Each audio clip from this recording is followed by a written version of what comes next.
Welcome to the Trekzone Spotlight from the brand new Trekzone.org radio studio. Matt Miller with you, and we're going to be doing interviews just like before with as many sci-fi alumni as possible. Today's guest character was the tactical officer on the Enterprise NX-01. Of course, that was Lieutenant Malcolm Reed. Actually, I wasn't the tactical officer, I was the armoury officer. Oh, well, excuse me, I do apologise.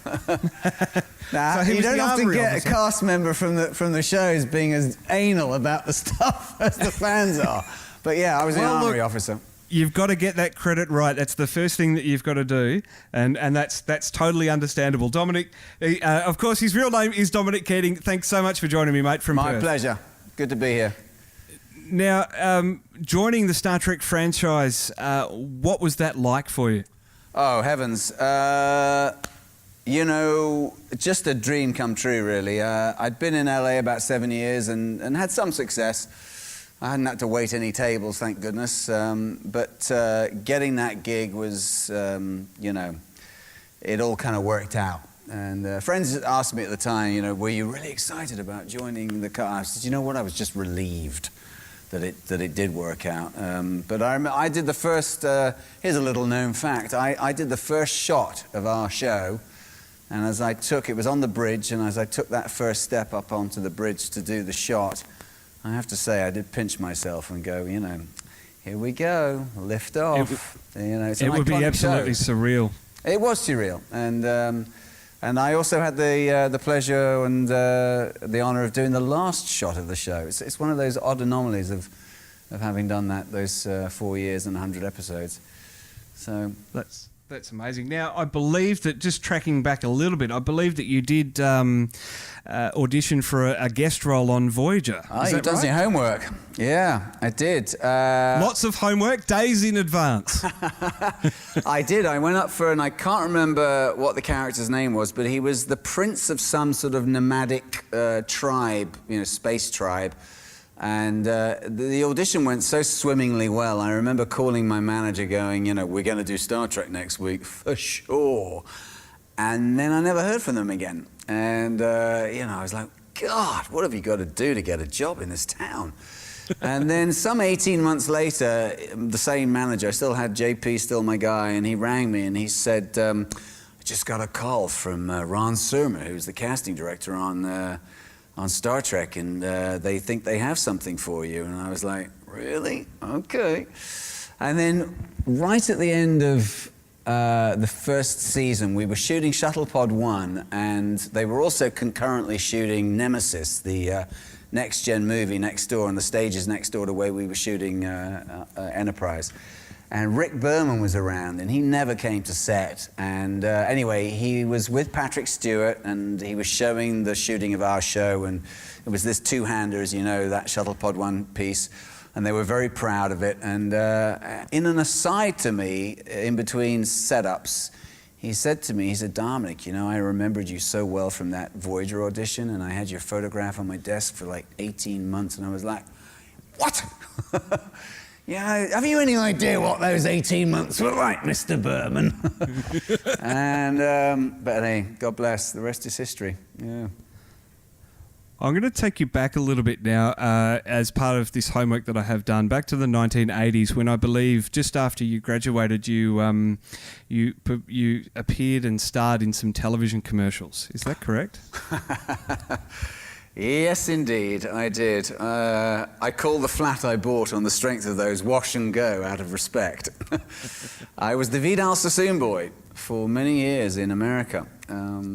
Now, I believe that your pronunciation of Saloon was... yes, I was earned you a special spot on Saturday Night Live, is that right? Wasn't it? Dana Carvey spoofed me on Saturday Night Live. Yeah. Yes. Here at the salon. I can still remember some of the copy. Here at the salon, we work a lot of hair and use a lot of product, and this new spray-on gel is absolutely incredible. It's a gel that sprays, so forget the mess. That's why Dee's hair loves it. 30 years on, you're still selling the product. God I love bless, it. Man. I tell you, if you can YouTube that, and I tell you, I look at that kid, man. I look like I was 12. Extreme, so, you know, this wizened old fellow that sits in front of you today. But yeah, God bless. I mean, it was a life-changing, gig getting that. It was back in the day when my agent in London, they wanted to just pay me regular rates and whatever, and I was also in a sitcom in England called Desmond's, and I was playing a hairdresser. I played a lot of hairdressers back then. I'd gone to the Edinburgh Festival with a play called Screamers with Tim Spall, and it was me and Tim in basically a two-hander, and we were the hit show there in about 80...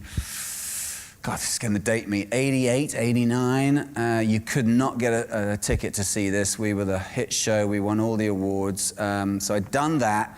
Out of that came the creator of this sitcom, Desmond's for Channel 4, came up to me in the bar afterwards and went, I think you're great. I've just created a sitcom for Channel 4. You'd be perfect to play this hairdresser guy. It was set in a West Indian sitcom, hairdressers in South London. And I basically played the token honky in the show. And anyway, so I got all this stuff behind me, and Procter & Gamble had just bought Vidal Sassoon, and they wanted to tell the world that they were a global concern and not just some sort of little boutique, hair styling place out of London. And they wanted to pay me regular money, blah, blah, blah. And my agent said, no, let me stop you right there, she said. He's playing a very well-known hairdresser in a very much well-received sitcom here in England, and he's not going to sell himself short. What if Alberto Balsam wanted to come to him, blah, blah, blah.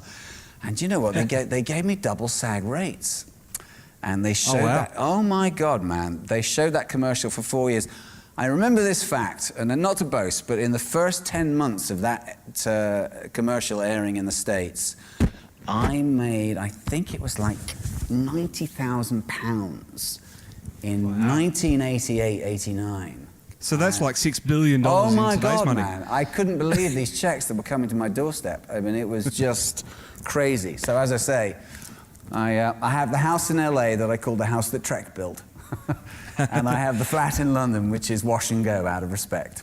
Now, one last question. As part of this research, I do believe that you also, I guess you had 2 failed and 1 successful auditions with Star Trek, because I also believe that you auditioned for a role in the 2009 JJ movie. Is that right? Oh, goodness gosh, you have done your homework. Yeah, God bless them. I went back a couple of times. They liked me to play, the part didn't make it in the end into the final cut, but it was to play Kirk's abusive father when Kirk was a young boy growing up in the farmlands of Iowa. And it ended up just being a voiceover piece in the end. But I went back 2 or 3 times, and they were pretty keen. And then, because it was completely different, it was at Paramount, but it was a completely different casting authority and a different production, blah, blah, blah. I don't think they had a clue that I'd been on a Star Trek show. But at some point in those proceedings, someone must have gone, well, you do know that he was on the Star... And they was like, oh, no, that'll do with that then. Well, the role ultimately went to Brad William Henke, but in the end, it was overdubbed by Greg Grunberg. So I guess blimey, in that mate. regard, two people... Is there nothing you don't know, sir? Well, it helps that I've got a computer sitting next to me with IMDb and a few other web pages open. I forget the modern age. I wasn't going to give that one away. All right, Dominic, we're fast running out of time, but I've got, as part of the new Trekzone Spotlight, I've got a little segment that I've called Fast Questions. It's time for that Fast Questions round. You've got 60 seconds to answer as many questions as you can for a shot at a place on the Trekzone Spotlight leaderboard. All right. It's kind of like a star in a reasonably priced car on that this UK sounds a bit motoring like Top show. Gear. Yeah, but without cars and without lap times. Come on, then. Hit me. So nothing like it at all. Is this am I going to have to know stuff about Star Trek? Because I know nothing. It's sci-fi in general. Liam and I were discussing it last night, and I think I've come out with some... You were like crickets, mate. I can just say pass, right? I've got 20 questions on my piece of paper. Okay. I need you to choose the even or the odd-numbered questions, Dominic. Hey, odd. Odd questions. All right, Keely, put the timer on. 60 seconds. Here we go. What was your favourite episode of the first season of Star Trek Enterprise? Shuttlebug one. What's the best spin-off series of Star Trek? Spin-off series? Next Generation, Deep Space Nine, Voyager, or Enterprise? Oh, right. Enterprise. Oh, of course. Who was the funniest on your set? Me. Best first officer. Say again? Best first officer. T'Pol or Chakotay? Oh gosh, first officer. T'Pol. Star Trek or Star Wars? Oh, Star Trek. Did you say Star Wars? Oh, yes. Oh, you mean, is that a question? Star Yes. Trek. I mean, I'll tell you why. One is Star Trek. Star Trek is science fiction, and Star Wars is, sorry, the other way around.